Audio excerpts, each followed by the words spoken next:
So, good morning, everyone, and welcome to another edition of Saturday Morning Sessions. So, I really, on behalf of all the admins, first of all, express our deep gratitude to all the members for joining for the Saturday Morning Sessions because here, our page was sharing yesterday.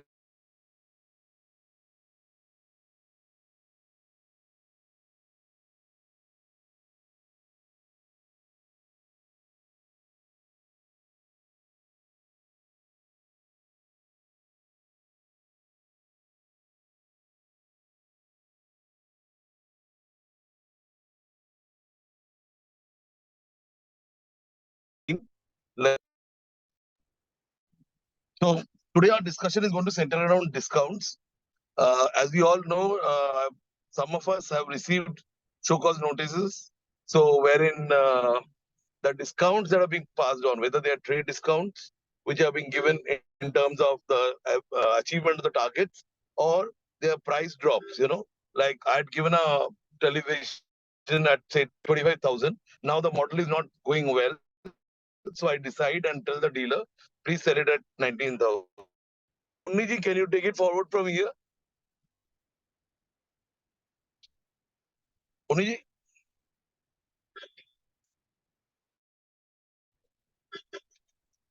1 second, I think.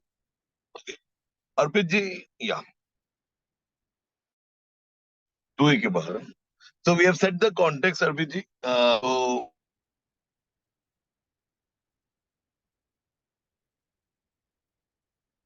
Bye. Friends, just give 1 minute. RPG is just connecting.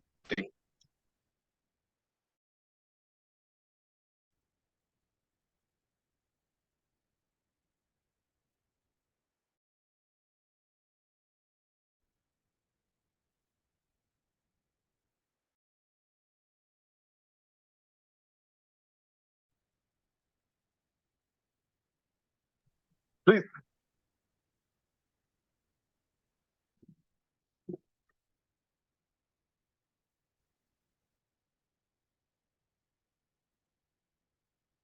No, definitely. So friends, so that is the issue. I think RPG is facing some technical issue. So moderately, our And discussion Ruby, is based on. Ruby, I Yes, joined. finally I can hear you. Yes, now I can hear you. Yes. So RPG, I was just setting the context that our today's discussion mainly on discount and incentives. And as you all know, we have this from the department, not only for the trade incentives that the distributors are being given, but also for the price drops, that is the reduction in the price, and coupled with that, the new introduction of Section 194R that has brought in even newer challenges for us. So today we are going to discuss as to how 15.3B is actually play an important role. What are the arguments that we are taking before the different forums? And why do I say that, when I'm sending my distributors on a foreign trip, when they have achieved the target, that will also be covered maybe by this Section 15.3B. So Arpit since I'm traveling today, so I would request you to take the baton from here. Then I'll be intercepting wherever I can. Thank you, Ruby. And welcome to all the group members. And as told by Ruby, that today's session is on discounts and incentives. What we have planned initially was a session starting with section 16, but due to some contingencies, the designated speaker could not take today's session. So a last minute arrangement was made to hold the session on discounts and incentives. And more than a session, it would be a discussion because we all are somewhere down the line facing the issues regarding taxability of discounts and incentives. So how we all are facing and what are the grounds that we are raising so that we can have a collective intelligence type or what I had said earlier on the group or yesterday also cooperative federalism, which is commonly UST. That how the what are the grounds which are being taken across board by each of us and how can we make make a submission more aggressive on the part of taxability of discount which is being contended by the that any discount which is received by the recipient is in the nature of supply and tax has to be levied under section 7 and if tax is not being levied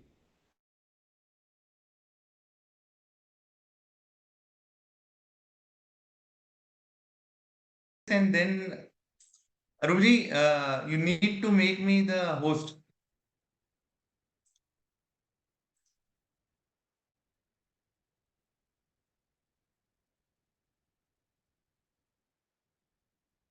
Just wait a second. I will call Arupji so that he can make me the host.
Arpi जी कर दिया आपको. Now there, if we go through the entire scheme, Section 7 of CGST Act.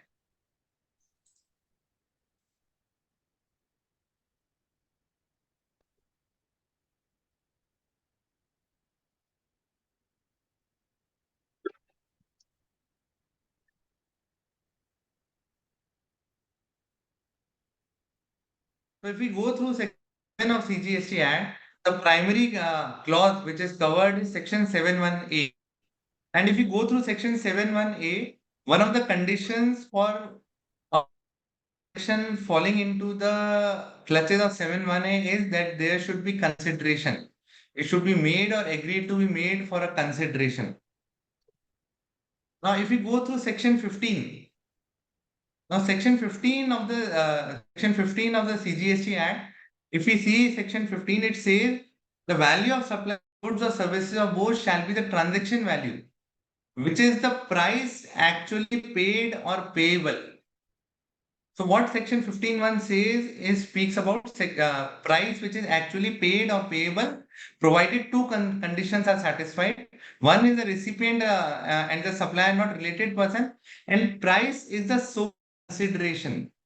So Section 15(1) brings consideration into the valuation aspect by way of making the condition that price is the sole consideration.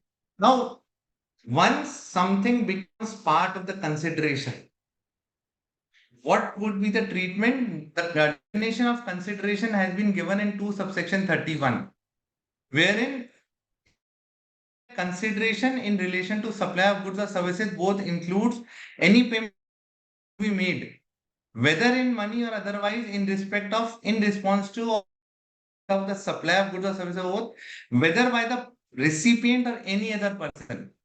Now the terminology, whether by the recipient or any other person, has been highlighted by me, and we would be discussing this term, that how this point the consideration has to be paid by the recipient or any other person, to amount has to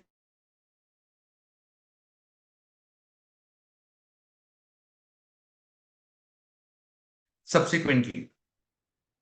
So Section 7 section 15, section 1, consideration becomes the part of the supply which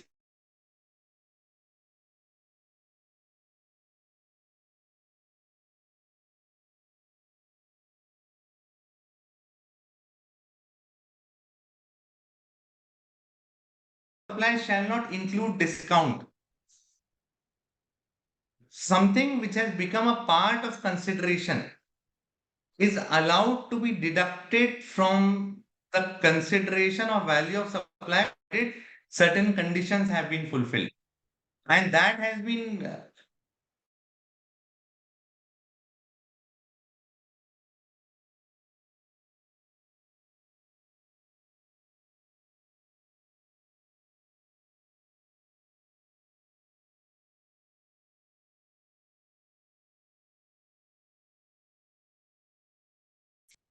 A makes a supply, B makes the payment of the consideration against the supply.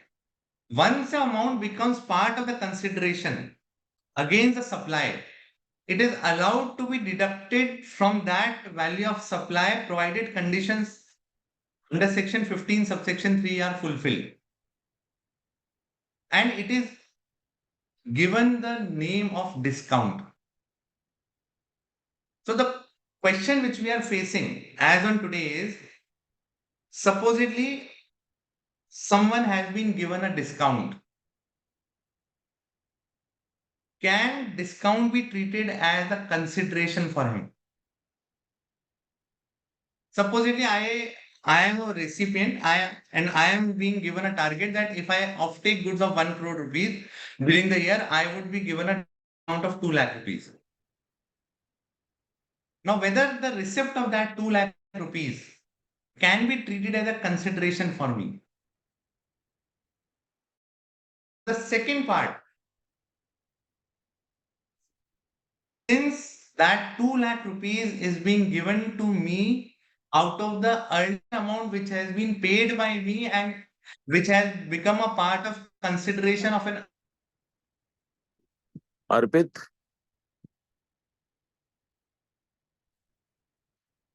Arpit, and once it is held as a discount, it can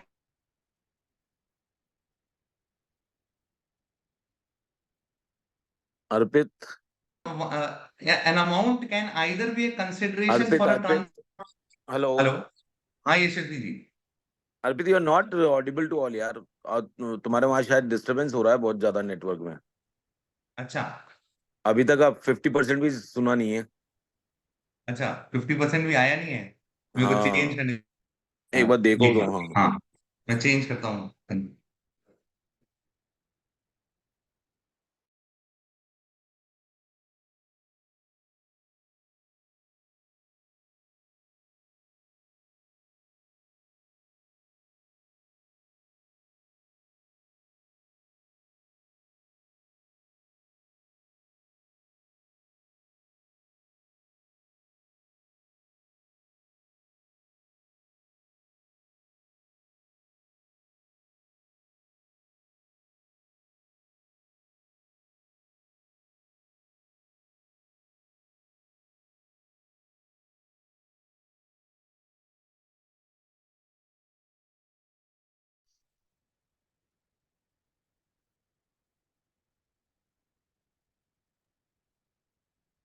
Arpit ji, there's some sound issue on your part.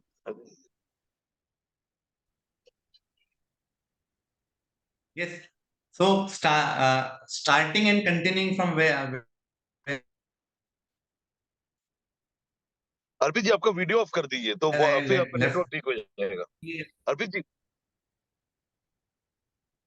हाँ, I switched off the video. Yeah. Now it will be better. Yeah. So now the question is that supposedly there's a transaction between A and B, and A makes a supply of 2 lakh rupees to B, and out of that 2 lakh rupees, A gives a discount of 2,000 rupees to B. Now, once that 2,000 rupees becomes a discount, can it be simultaneously treated as a consideration in the hands of B? Because today what we are facing is that department is at first trying to say that if the supplier has issued a credit note along with tax and it is being reflected in GST at 2A, then the recipient has to reverse the ITC. And if the supplier has not done it, then the recipient should raise an invoice treating it as a supply. And the amount which has been received should be treated as a consideration. In my opinion, the act is pretty clear that once the amount is received as a consideration, and out of that consideration, some amount is given back, which is inextricably linked with the earlier transaction, then it becomes an amount in the nature of discount. And once it is a discount, then the supplier only has a right to issue a credit note by way of tax under section 34 or a financial credit note. But just because the supplier has not issued a credit note with tax, it will not become a consideration in the hands of the recipient, because discount and consideration are two different aspects. Discount is part of the earlier amount which has been paid and inextricably linked with the previous transaction of supply, whereas consideration is for a new supply. So now the question comes is, when an amount would be treated as inextricably linked with the earlier transaction, and when an amount would be treated as a part of a new transaction. Because if it is a part of new transaction, it becomes a consideration. If it is a part of the earlier transaction, then it becomes a discount.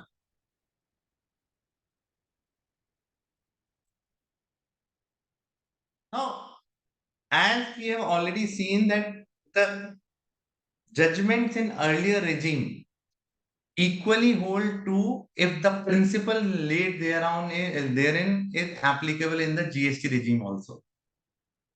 Now, there are 4 to 5 judgments which I could find out on the treatment of discounts and the interpretation of discount, that how the discount has to be interpreted with respect to the earlier sale transaction. So the first decision which I would like to discuss is Deputy Commissioner of Sales Tax versus Adani Oriclon, wherein Honorable Apex Court explained the difference between a cash discount and a trade discount. Therein they said that a cash discount is allowed when the purchaser makes a payment promptly or within a period of credit allowed. So a cash discount is an amount which is paid for early payment of the amount against the sale. A trade discount is a deduction from the catalog price of goods allowed by a wholesaler to retailers engaged in the trade. Whereas a cash discount is paid for an early payment, a trade discount is a deduction from the catalog price of the goods, which is allowed by the wholesaler to retailers or retailers to the consumer. So this is the distinction between a cash discount and a trade discount. Now, how does a modality of granting discounts operate? That was explained in the case of Southern Motors versus State of Karnataka. And I would like to read verbatim, because this is a decision wherein they have discussed that how trade discounts are quantified and what can be the measures on the basis of trade discount is given to the purchasers. Now, in this case, the facts of the case were the appellant was a dealer in motor vehicle and registered under the Act.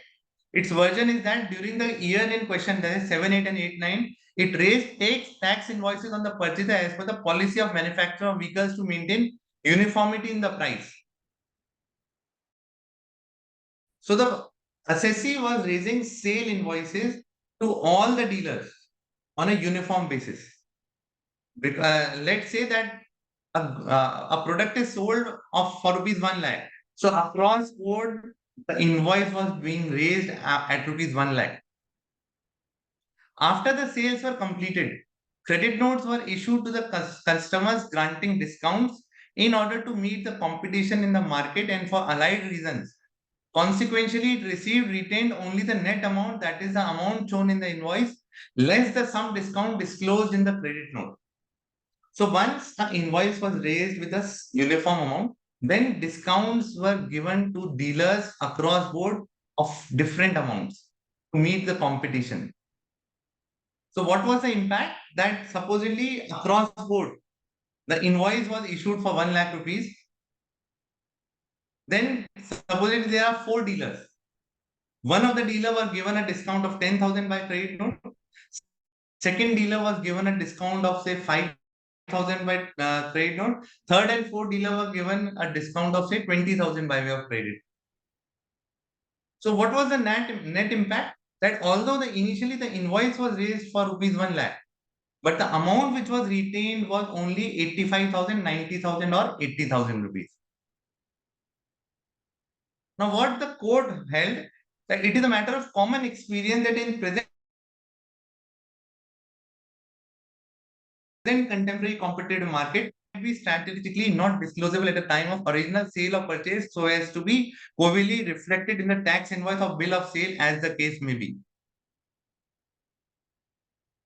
So the first principle which was discussed was that trade discounts are dependent on various variable factors. Second, the actual quantification of trade discount, depending on the nature of trade and the related stipulations in any contract with regard thereto, may be deferred till the happening of a contemplated event.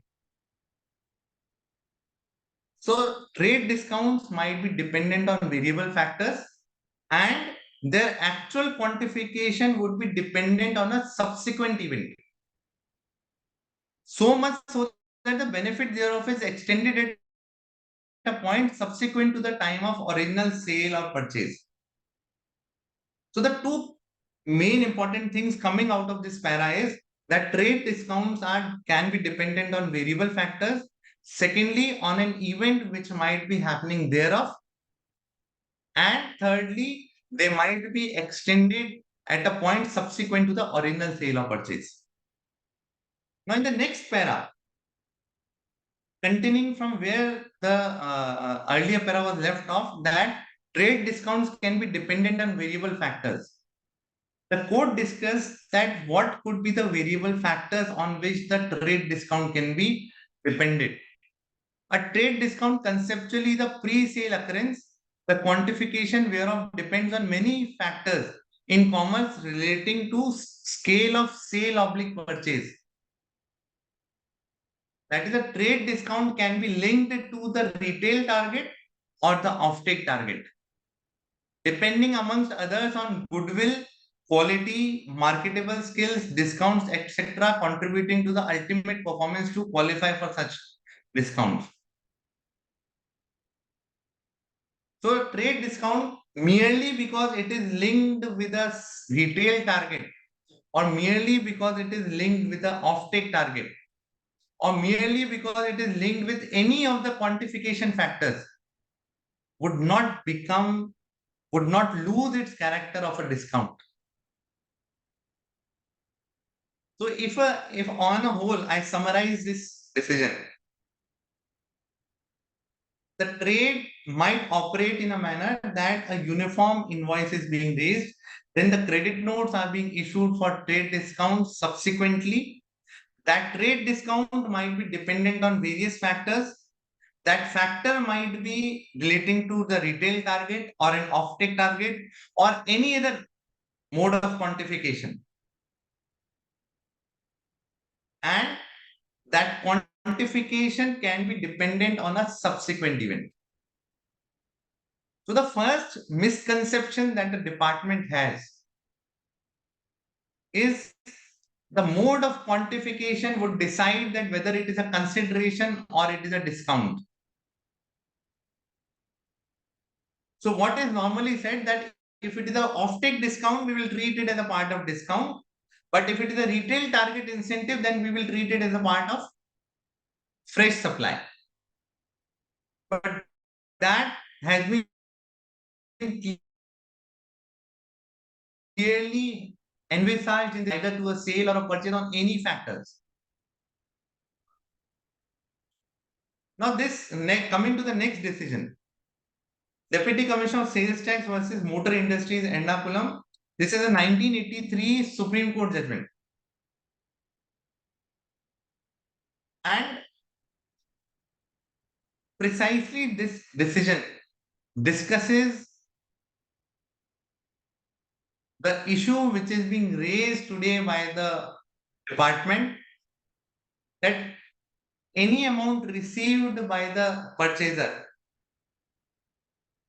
from the original supplier, we will treat it as part of service, and we will not treat it as a discount. And since it is a part of service, therefore an invoice has to be raised by the purchaser on the supplier.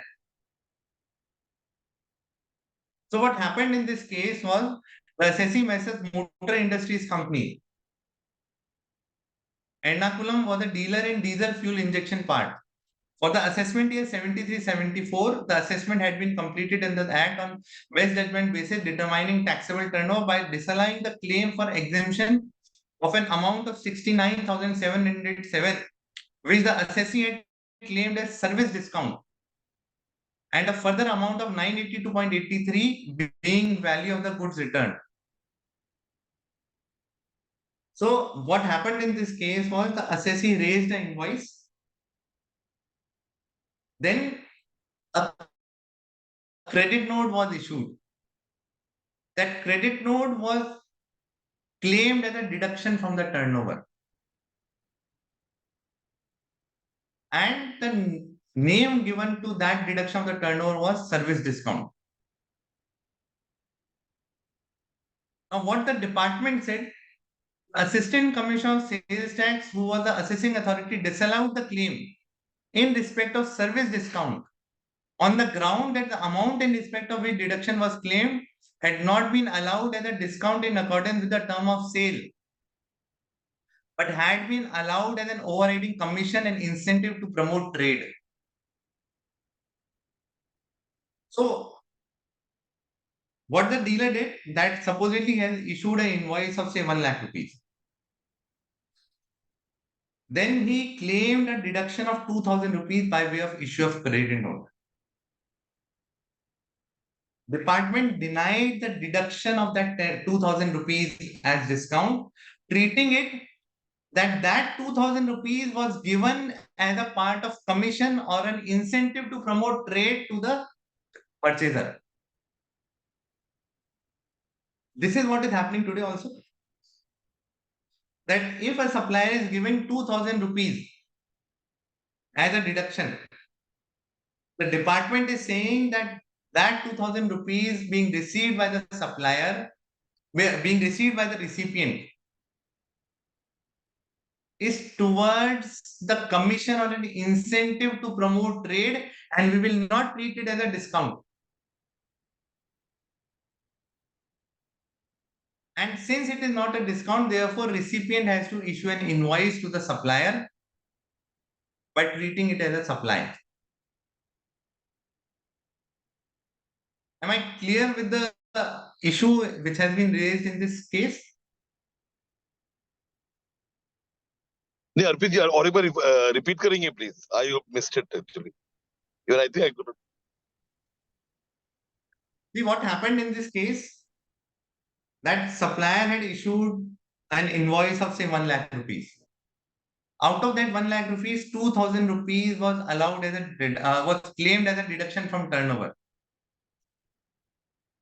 The department denied the deduction of that 2,000 rupees to the seller, saying that 2,000 rupees was not related to the sale, but it was an incentive given to the recipient for promotion of the trade, or that 2,000 rupees was a commission given to the recipient, and it was not related to the earlier sale. So if I put this question in the context of today's scenario, what is happening is that if a supplier is issuing a invoice of 1 lakh rupees and making a deduction of 2,000 rupees, and supposedly he has not issued a taxable credit note under section 34, the department is treating that 2,000 rupees in the hands of recipient as a supply. And they are asking the recipient to issue an invoice of that 2,000 rupees, treating it as a fresh supply as an incentive to promote trade being given from the supplier to the recipient. So what Apex Court said in this decision, then we will apply this decision in the present context. Yeah, Arpit, in this case, if the recipient will generate invoice for the amount of discount, then he will be charging tax on that. No. The question which the court was required to decide is that whether that 2,000 rupees can be allowed as a discount, as a deduction, deduction from the sale price, treating it as a discount. Yeah, I am talking about the current scenario which you are putting So forth. once an amount becomes a discount,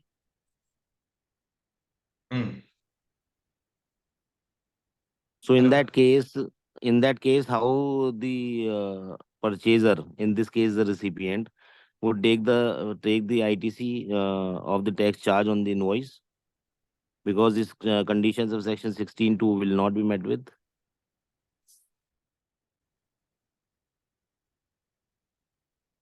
I think there is some issue with my internet connection because your voice is not coming. It is breaking in between. Am I audible now properly? Is my voice clear? Yeah, your voice is clear. Arpit ji, Yes, what suggestion yes. is that in case I am not paying that 2,000 to the supplier, so in that case, what is happening, and the supplier is issuing invoice to me. So to that extent, I'm not making a payment to him. So whether it will be, again, I have to reverse that credit to that extent. No, Ruchi, the question was that 1 lakh rupees invoice was issued by the supplier, seller to the purchaser. Subsequently, a credit note of 2,000 rupees was issued, and the seller claimed it credit note for in today's context as a deduction from his turnover. No, Arubai. What my question was that if Huh? you are Yes. asking the recipient to issue the invoice, presuming that the discount which was given was a supply. Right. In that case, No, we are Yashasvi ji, we have not reached to that conclusion till No, now. I am not concluding that. I am just Ah. adding on the present scenario which you put forth. In that case, if the supplier issues an invoice for so-called supply of that discount amount, my question and my apprehension is that how the recipient, in this case the earlier supplier, would take the credit of the tax charge on such invoice, because the conditions of section 16(2). Yes, very true, very true. Yeah. So that was my question. Very true, very true. Yes, very true. This question is attached to what we are discussing now, that if at all the an invoice of 2,000 rupees, whether the supplier would be original supplier of the good would be able to take the credit of tax charge on that 2,000 rupees. That we will discuss. We will discuss once this case is complete. So what is as of now, what is happening is 1 lakh rupees invoice issued by the seller to the purchaser. Subsequently, 2,000 rupees credit note issued. That 2,000 rupees was claimed as a deduction from the turnover, but the department denied that deduction, stating it that it is part of the service being provided by the purchaser to the seller for promotion of the trade. Now, what Apex Court held in this case? That in the instant case, service discount in respect of which the deduction was claimed by the assessee was an additional trade discount allowed by it to the main distributor, namely TVS group of companies, which constitute a prestigious group of commercial concerns. And above the normal trade discount in consideration of the extra benefit derived by the assessee by reason of the marketing of its goods through them. This additional trade discount is allowed in accordance with the trade agreement, subject to periodical variation depending upon the cost structure and changes in market conditions. So, it was pretty clear that initially goods were sold, and to allow an extra benefit, an additional trade discount was given by reason of marketing of goods, since the purchaser was marketing the goods through the seller.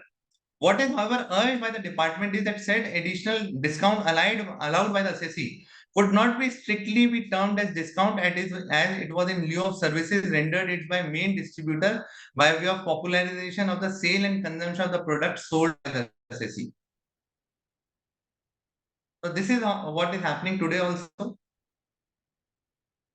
The difference which is there between this case and what is happening today is, in this case, the deduction was claimed by the seller and was sought to be denied by the department, stating it that it was the deduction was in lieu of services rendered by main distributor by way of popularization of the sales, and it was not linked with the sale transaction which happened earlier. Similarly, today, the department is asking the recipient to issue an invoice stating it as it is a part of a fresh service being given by the recipient to the earlier supplier. Now, what Honorable Apex Court said, we find it difficult to accept the submissions made on behalf of department. It is common experience that when goods are marketed through reputed companies, firms, or other individual dealers, the demand for such goods increases, and correspondingly the business of the manufacturer or the wholesaler would become more and more prosperous, and his capacity to withstand competition from other manufacturers or other dealers dealing in similar goods would also improve. Hence, any concession in price shown in such circumstances by way of additional incentive with a view to promote one's own trade does qualify for deduction as a trade discount. It cannot be termed as a service charge as is attempted to term in case of, in this case, in fact, in this case, apart from buying the products of the assessee, no other service is being rendered by TVS group of companies to the assessee. So it was categorically held that once there is no other transaction between a supplier and the recipient, any amount given by the supplier to the recipient to promote its own trade would not lose the characterization of discount. It would not become an incentive, and once it does not lose the characters of a discount, therefore it would be allowed as a deduction from the sales price. Once again, I would hence any concession in price shown in such circumstances by way of an additional incentive with a view to promote one's own trade. So, what was done in the example which we had taken, if that 2,000 rupees was allowed by the seller to the purchaser, it was a concession from the price shown in the invoice. And since there was no other transaction other than the sale purchase which was taken place, therefore it would be treated as a deduction from the sale price. And putting it in today's context, once it is allowed as a deduction from the value of supply or the consideration which is charged by the supplier from the recipient by way of section 15 subsection 3, it cannot simultaneously become consideration in the hands of the recipient. And to ask the recipient to raise a fresh invoice for 2,000 rupees. See, an amount which is being paid can be consideration only in one hand. And once it becomes a consideration for the supplier, and out of that amount, some amount is paid which is inextricably linked with the earlier transaction and which is in the nature of discount. That discount would not become consideration again in the hands of the recipient just because the supplier has not issued a credit note. So this, whenever we are dealing with a case wherein the department has asked the purchaser to raise an invoice for the amount which he purposely received as a discount from the supplier. First thing, in my opinion, has to be seen that whether this amount is in the nature of discount which is being received, and what can be treated as a discount that has been clearly discussed in these three decisions. Now, coming to next argument made by the revenue in this case, and how the court negated that argument.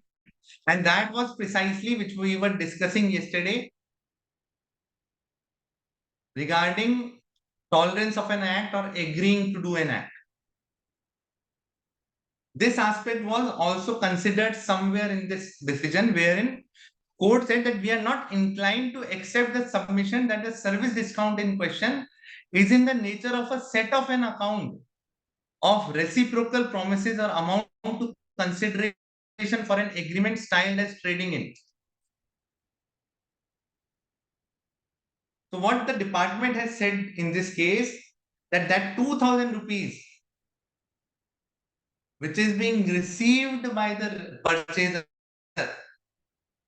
is part of the reciprocal promise which has been made by the purchaser, and it amounts as a consideration being received by him. And this is precisely what is happening today, wherein the department is saying that when the purchaser is giving 1 lakh rupees, and out of that 2,000 rupees is being given to the purchaser by the seller, there is a reciprocal promise between two of them. And the technical terminology which the court gave it in this decision was trading in. They went on to explain the concept of trade-in. The trade-in contracts are those where goods are transferred by the seller for consideration, partly in money, partly in exchange of some other goods to be sold by the buyer or seller. In such cases, there may be one contract of sale only of the principal goods, coupled with a subsidiary agreement. If the buyer delivers to the seller the other goods, as agreed, allowance will be made. So trading in agreement which the department contended was there were reciprocal promises. What the court held that in the instant case, the service said to have been rendered by the buyer for securing the service discount is an integral part of the transaction of sale itself, which incidentally confers on the assessee the benefit of popularization of the assessee's goods in the market. So what the court clearly held that there was no reciprocal promise. There was a principal contract of sale, and out of that principal contract, a service discount was given, which was integral part of the transaction of sale. And incidentally, that discount conferred the assessee a benefit of popularization of the assessee's goods in market, but that cannot be said as a fresh consideration. The discount so allowed is merely a percentage of the price of the goods sold, which has nothing to do with any other goods supplied or any other services rendered by buyers to the assessee. The fact that a discount is not allowed at the time of sale, but on a later date at the end of the month, would not make it any the less a trade discount.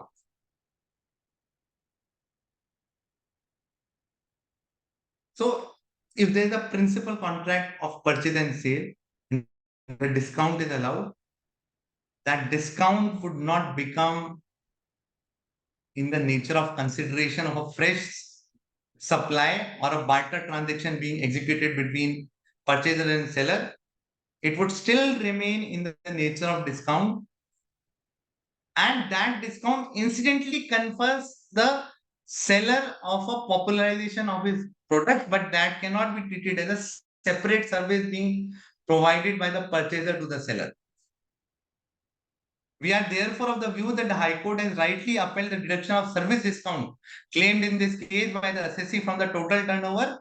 Therefore, even though the department contended that discount was for promotion of trade and was in the nature of services being provided by the purchaser to the seller, still the court upheld the decision of High Court stating that deduction of 2,000 rupees would be allowed as discount. And keeping it in today's context, once an amount becomes or takes the nature of discount, the only provision which is applicable on that amount is section 15(3)(a) and B. Merely because the seller has not issued a credit note with tax, exercising the right in 15(3)(a) and 3B, it would not become a consideration in the hands of the recipient to ask him to raise an invoice for services being rendered. As was highlighted by Yashasvi, that since there is no service involved, so even if the recipient would be issuing an invoice of 2,000 rupees, how the recipient of that invoice, that is the original seller, would be able to take the credit of that tax, because in that case there would be no inward supply of goods or services, because that is a primary condition under section 16 subsection 1.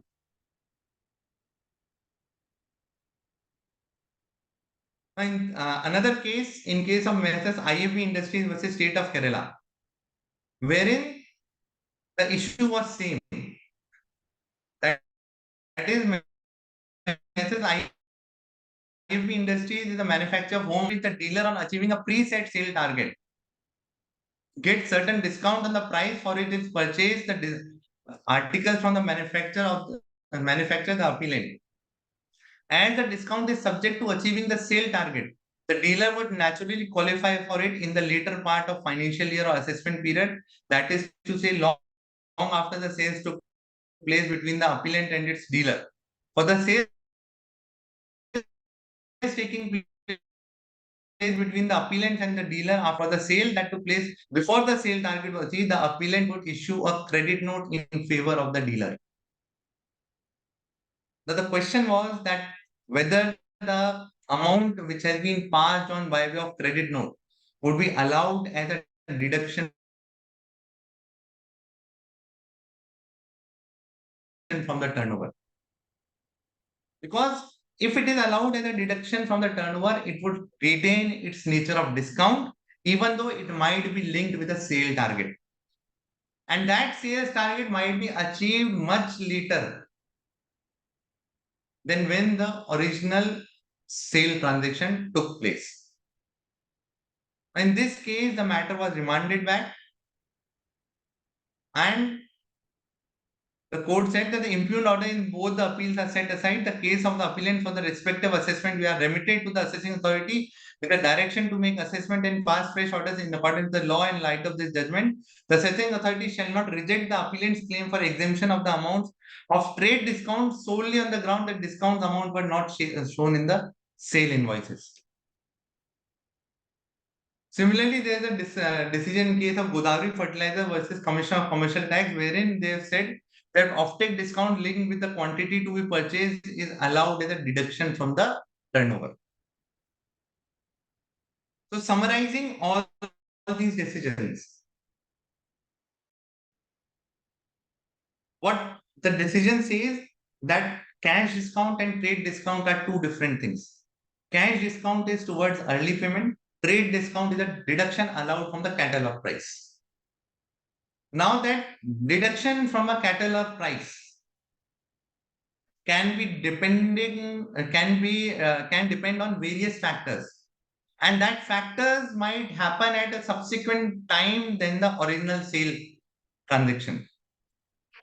That quantification of the trade discount might be dependent on purchase target or a sale target or any other quantification, but since it is linked with the earlier sale transaction, it would not lose the characteristic of discount.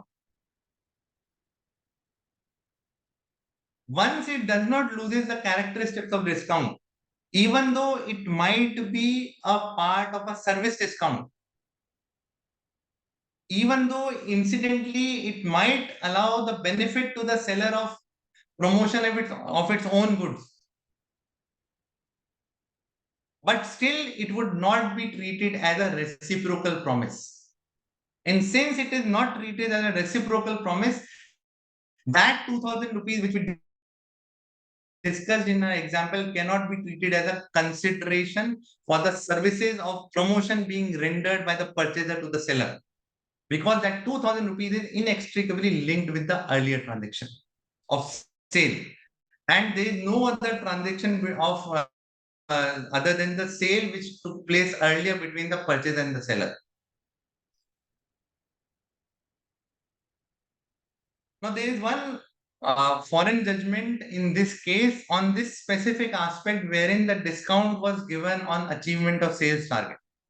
This was referred by Sestat in case of Kafila Hospitality and Travels Private Limited, and it is relating.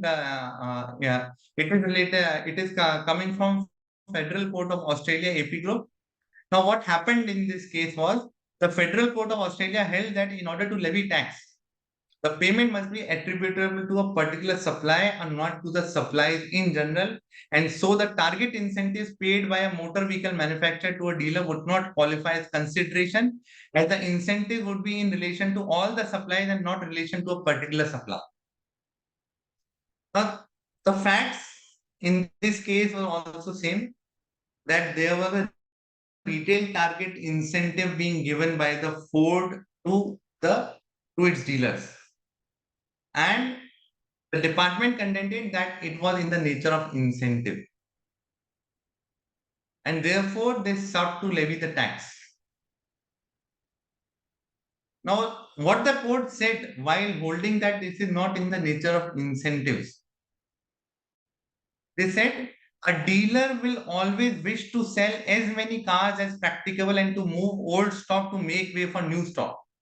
So too, a dealer will always wish its ordering arrangements to be the most efficient and economically beneficial to it. The manufacturer will have the same objective. It is this context which underpins the tribunal's conclusion that the payments are not for the supply of anything by the dealer. As the tribunal said, a dealer which must be inferred to act in economically rational manner in the ordinary course will always want to run the business in this way. The fact that a dealer receives a payment as an incentive when certain threshold associated with running the business in this way does not mean that dealer is supplying a service to the manufacturer for consideration. If the incentive payment were not available, there is no basis to infer that dealer would not behave in the same way for free. For these reasons, there cannot be said to be any supply for consideration in this arrangement. So in this case also, it was categorically held that if the original supplier is giving a retail incentive to the purchaser, there is no fresh supply being given by the purchaser to the seller. Because even if that incentive would not have been given, the purchaser still would have tried to sell his product in the same efficient manner which he did when he received that incentive. And that incentive is not for a specific supply of service, because there is a transaction on a principal to principal basis between the two.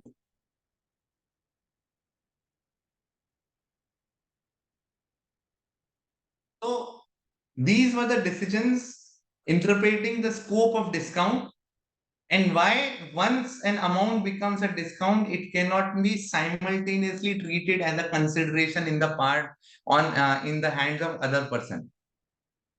It would all, once it is a discount, it is a deduction from the sale price, and once it is a deduction from the sale price, it would not be a consideration for the other person, because if it is a deduction from the sale price, it is a discount is nothing but a reimbursement of the amount paid earlier by the purchaser to the seller. So this was the understanding of the term discount and how it has to be linked with the term consideration. Now, if there are any queries or discussion to be made, we can discuss those queries and take the discussion ahead. Arpitji, if a manufacturer asks the distributor to do a sales drive, that is, he will arrange for a particular scheme or slab of discounts if he does a sales drive. So what is a sales drive could be in the company's own marketing strategies. That is, they could be going to a particular locality with a huge flex board and they will sell their own products. But ultimately, the product slab will be ultimately on the price discount itself. So they will be achieving a higher sale volume, and for that, they'll get a product discount. But only thing is, what instructions come with this slab, whether that becomes agreeing to do an act or sales or marketing which is hit by para 4 of erstwhile circular 105. So yeah, what I believe that if there is a specific instruction that you have to carry out a sales drive at a particular location or or an activity has to be carried out, then in that case it becomes an activity based incentive. Then and there is a separate supply of an activity being carried out for the benefit of the seller. Although the distinction is very fine. Supposedly, let's try to take in two examples. That a company says that if you sell a particular car between 10th to 20th, we will give you a retail target incentive of say 5,000 rupees per vehicle. And simultaneously, there is another example that a company says that you carry out a sale drive at a particular location, which is not your regular location. And whatever car you sell at that point from that outlet, we will give you an additional discount for only those cars for rupees 5,000. In that case, in the first scenario, in my opinion, there is no separate supply. But in the second scenario, there is a separate supply of an activity being organized on the instruction of the manufacturer at a specific place, which is nothing but an activity-based incentive. But yes, the line is very thin, and the facts of the case and the terminology of the contract would decide it.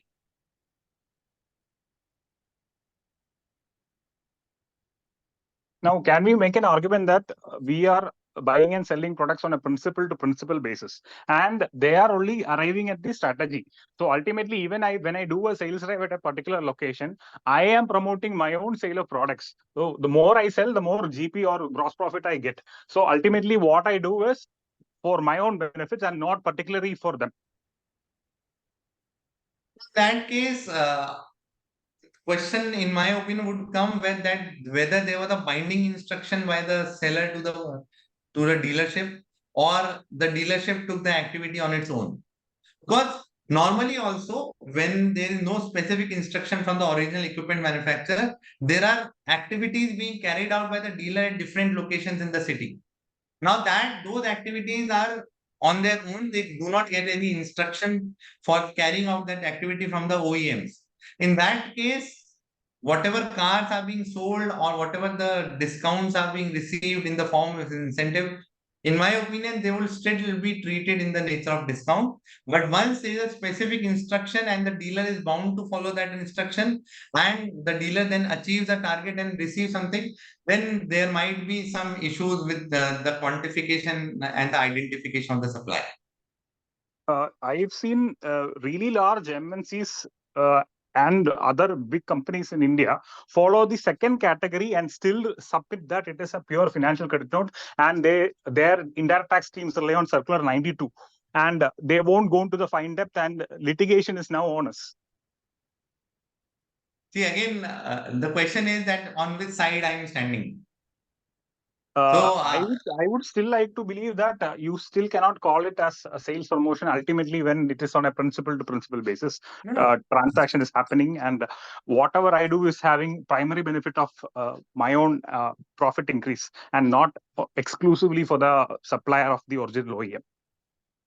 No, what I am trying to say is that in scenario one, the situation is pretty clear, but in scenario two, there is a sort of ambiguity, and therein lies the issue that whether it can be treated as a fresh supplier or linked with the earlier supplier and in the nature of discount. So in first case, there should not be any question, but in second case, there might be litigation involved. I will take a classic example where this is happening without many people noticing it. Let us take any Kirana store or small store in any part of India which markets any of the large-scale FMCG products.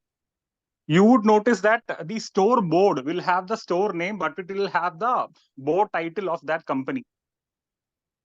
Let us say Tata Tea. Tata Tea will sponsor a chaiwala, and his store name, that tea shop's name, will be printed about it. And this is passed on to the tea shop through credit notes, financial credit notes. So effectively, I can also say that I am actually promoting his brand. I'm giving him an advertisement service. But it is actually not noticeable because you don't go into minute details in the credit note as to which expenditure was being sought to be reduced through this financial credit note. So it exists across FMCG in various forms. And if you really apply the category 2 to every transaction, the pure discount transactions will only be limited to actual turnover discounts based on prior agreement, where it is pure one-to-one volume sales, or cash discounts or prompt payment discounts. The second category, that is voluntarily discount, as we popularly say in theoretical sense, does not exist in the market. Kishanji, the same issue came in one of our audits wherein the amount was given as part of display scheme, wherein the company asked the dealer to display their products at a particular place in his shop, and that was given as in the name of display scheme. Now, what you are saying is similar to what the company was doing, that in your case, the name of Tata Tea was displayed, and that an amount was being given to display the name of Tata Tea. Similarly, in this case, in case of display scheme, the amount was being given to display the products of the company, and the amount was passed on as a financial credit note. RPG and Uneji is 10 o'clock. Yeah. Yes. My clock in the office is 5 minutes back, so I was seeing 9:58 there. Yeah, anyway, some of the decisions you've quoted, I've also read upon in my submissions before the appellate authority, who have promptly said supply is a whole new taxable event, and pre-GST eras on what sale and service cannot be brought in here, as anything is a service. And they've confirmed the demand under agreeing to do an act. So let us wait for it. But again, what I would say, that these decisions are not based upon a particular provision, but they are laying down a principle that when amount can be treated as a discount. Yes, we do not expect the officers at lower level to understand and give us the benefit, but yes, somewhere down the line, since the res judicata, that is the principle which is being laid on the decision, is equally applicable today, that what is the distinction between a discount and a consideration. I think that these decisions would come to their own once the matter reaches to the higher authorities.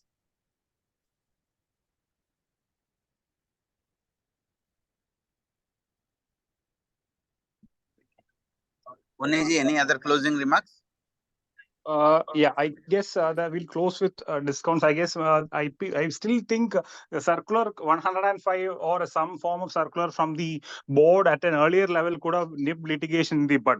But their silence is what actually causes this litigation in the first place. Got it. Maybe also circular 105, which is withdrawn, would also have some connection. Some more research that can be done on 105.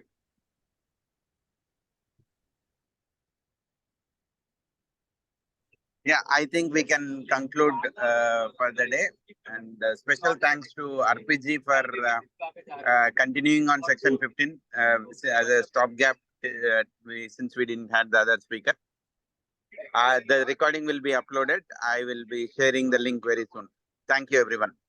Thank you. Thank you.